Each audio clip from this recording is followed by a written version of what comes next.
Hello, my name is Jose Meta. I went on a trip from South Carolina to um, Punta Gorda, Florida, and it took me and my brother, I believe, around 3 months. And we packed all the gear that we needed. We had a tent, we had a portable stove, we had hammocks, we had two bicycles, and we each had pannier bags and a backpack that we would strap to our bicycles. And we enjoyed this. We started in Myrtle Beach, South Carolina, and I think we went around 800 miles total, but that's not including, or that is including the distance that we were taken by car, because we were offered rides by certain people, and it was very helpful. Some stories about that too. I'll just go into right real quick. Once we, I believe, my brother, his strap fell off of his bicycle. It came off of his pack, and then it fell into his spokes. And if you haven't ever had that happen, since there's a lot of tension on one of these things that had a hook on it, and when it got stuck in the spokes, the tension just completely broke 3 or 4 spokes, and bent his wheel, and it was nearly impossible to ride it. Sorry, my cat just decided to come say hi. Alright, well, you want to come sit on my lap? Well, alright, well, you're going to have to be quick. Alright, well, so we are doing this, and we were just standing there, and we were trying to figure out how to fix his bike, at least, what we ended up doing was peeling the spokes off so we could at least get to a bike shop. But, what ended up happening was, a older man around, I'd probably say he's around his 30s. We were very grateful to this man. He never gave us his name. He barely spoke English, but we weren't anywhere like non-American. We were in America, obviously. So, this man, he looked to have a Mexican descent, probably, but he gave us $40, and he said, "You today, maybe me tomorrow." And I don't want to cloud that by the insight that perhaps he was looking to gain something out of that, whether it been from us or from the universe. It seems that he wanted something, but it's totally all right. His kindness was overwhelming, and regardless of his motives, he did something that most people can't bring themselves to do. And it's funny because I look around America and I see all these people, and they're so adamant about Mexicans and other races getting into our country, but in reality, those people are just your neighbors, your friends, your family. They deserve to stand on the ground that you stand on just as much as anybody in this world. So to create a stigma about them that they are any less of a person than us is simply going back to the era of Hitler, where we divide ourselves and we claim that one is inferior and one is superior, and then we pick sides, which is unfortunately one of the negative side effects to fragmentation, or descending into selfishness, being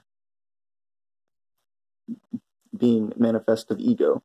And I'm going to talk about the ego a lot on my account, but something that should be deduced from that is that in order to talk about one, I most definitely have one, and in order to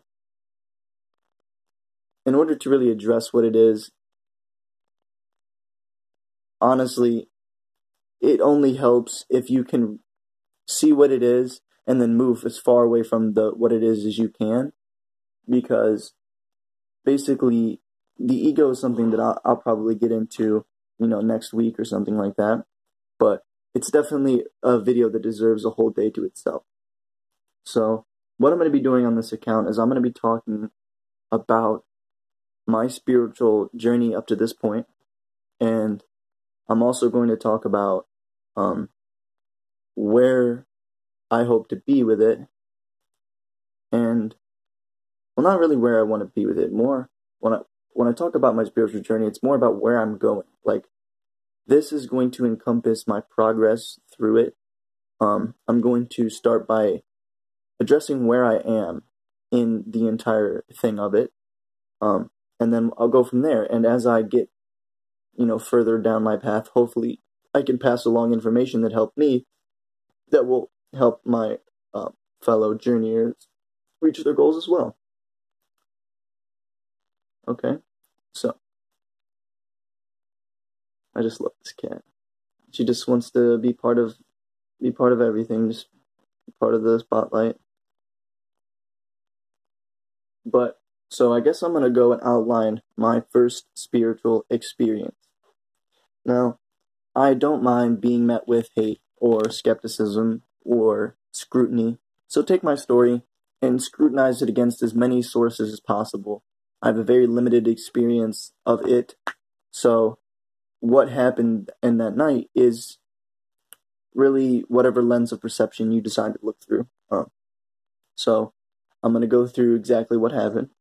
So I was at a friend's house. He was older, and we were just talking, normal night, and I had some grape cigars, and I was upstairs in the attic, smoked about half of one, and then I put it down, and then I laid on my back, and I put my hands completely flat at my sides. And then I felt my hands as if they were raising up, but they were still at my sides, and I only knew that because I felt it a few times, and I was like, wow, that's really strange. I'm going to open my eyes, and I think it kind of spooked me, actually. Like, my hands were, like, feeling like they were floating, and it spooked me, and I was like, huh. Like, sat up, and I was like, why are my hands like that? And especially because they hadn't moved. They were next to me, so I was like, okay, that seems kind of strange. So I was probably only 13 or 14 years old when this happened. Maybe even 16. But I felt my hands raised, and I just remember saying this to myself. I wonder what would happen if I kept doing it. So, of course, I laid down and continued, and I just played in that state. Like, I let my hands raise up, and they were kind of floating above me, and I just felt funny, and I knew my hands were still there, so it didn't really alarm me at all. And then something out of the ordinary happened. I felt myself shift my point of awareness to an external location. So I was completely conscious, completely aware. It was not like a dreamlike state, and it was not like lucid dreaming from what I've heard, because I've not had a lucid dream. But this was something else, because I was outside of my body. I was looking back at my physical body laying on the couch, and I remember looking to the left and seeing a window and a wall. And the wall had these, like, waves. It looked like the room was solid, but it had an immaterial nature to it. It seemed like it was more flowing, and I could see waves all around me, and the room had a light blue tint to it. And I don't know if that is, everybody's experience of this, or if it's just, if it's very, what is it? It depends on which person is having experience, on what things they experience. I don't know how it works. And the funny thing about this was I didn't know anything about it. I didn't know any information prior that would, frame this up to be something, an event that I could put my finger on. It was just like a really weird snapshot in time. But what happened was, while I was out of my body, I remember looking to the window, and then I looked down at my body again, and I just remembered feeling like I don't know what I'm doing. I don't know why I'm here. So I quickly retreated to my body, and as soon as I went in, it felt like I just immediately sat up and was like, like, kind of like when you wake up from a dream. It felt exactly like that.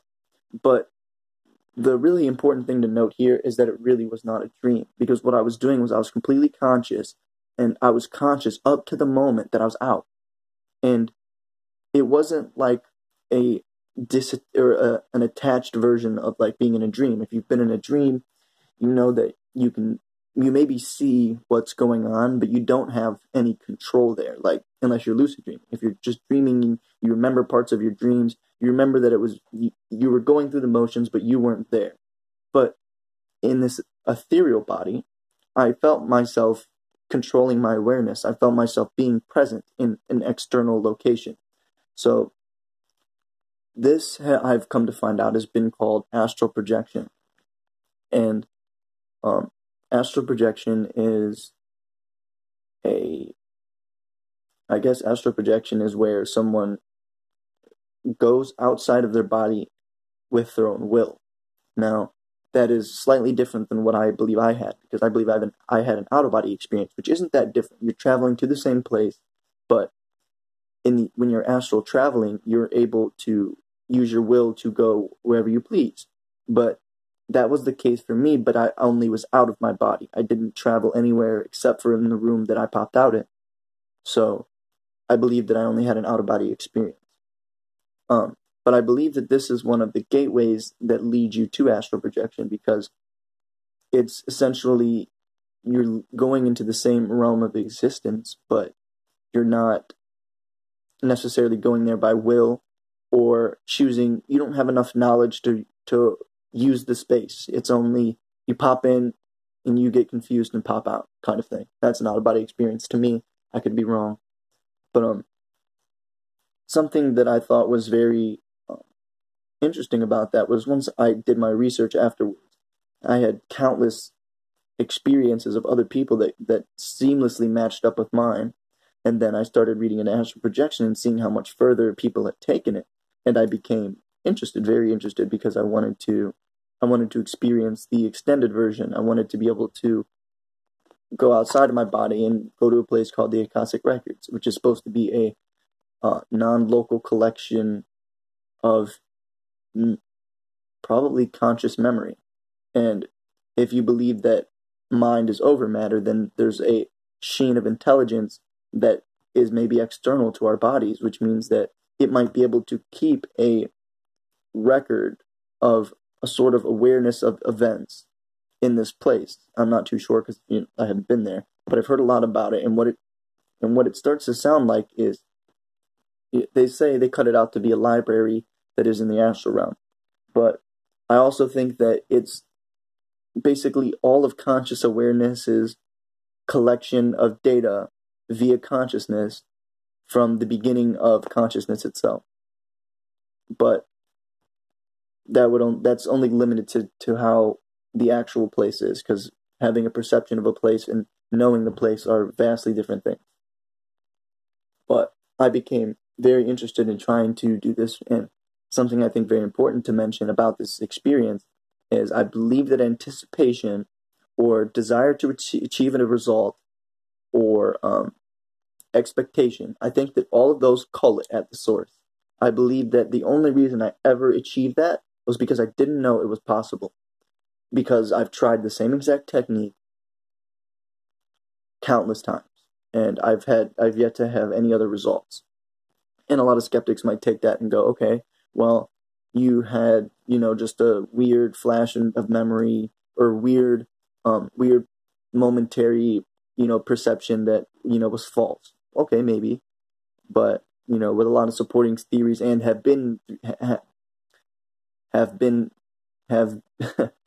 have gone through that experience, I understand now that it's not as easy to shake as an explanation. You can't just use some explanations to, swallow it up all whole, because you haven't had it and you don't understand all the implications of what it means to have it. And I'll throw out another hard one for the skeptics. Now I know that you could say that the story's made up, but just if you entertain the thought for a moment, if I was in an outside awareness and I have memory of this experience, would that mean that information in memory is non-local, or can be non-local? Because if it was derived all from the brain, being separate from the brain would mean that the recording device was no longer able to record. But that wasn't so. What if the awareness is recording it, and regardless if the awareness is in the body or not, it stores the information to somewhere non-local where you can access it, regardless of where you are. So that's just a little bit of food for thought, because typically neurosurgeons think that information memory is local to the brain. But I don't necessarily believe that, because having had this experience, it wouldn't make sense if the brain was the mode of information storage, unless somehow the awareness could tether the informational stream that it's receiving back to the brain. But that would require a transmission of information that is still immaterial in nature. There'd be no way for it to go from my awareness to my brain without some sort of link. And it would be a link that I couldn't describe to begin with, because I think that really what happens is the awareness stores it, and as the awareness re-enters the body, it just takes snippets of whatever it's stored externally and puts them into the actual memory. Which, going with the tidbits, if it is only tidbits of information that is being received, I could have had a much larger experience and not know. But being that I was aware through the entire thing, I don't think that I actually missed anything, because it wasn't like I had blank spots and I remember this, but then it was kind of hazy and I remember this. It was just kind of a fluid memory. I popped out, looked around, saw my body, got scared, went back in. That was it. It was not a whole long thing. It probably felt under 2 minutes long of an event. And ever since, I've been really on a journey to discover what it means for me and what it means for my future and what it even means for humanity, considering that this is something that's talked about, but more or less on the side of pseudoscience and something that's not typically accepted, even though there's been, scientific evidence, beyond reasonable doubt that has been released. But then again, you have to be very careful about your sources of information and whether or not you have information that is valid.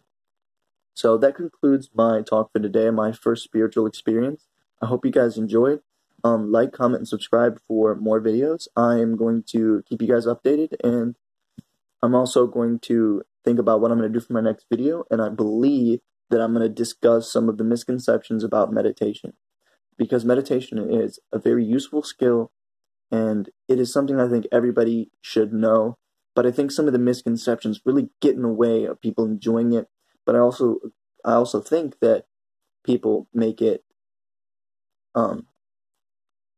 something it's not, dislike it, and then they don't do it just because they made it something that they didn't like. Like trying to shut off your mind. When you try to shut off your mind, all it does is make it go more crazy. So you'll realize very quickly that you don't want to deal with this, overflowing, bubbling mind, and you just, choose ignorance as a, secondary solution.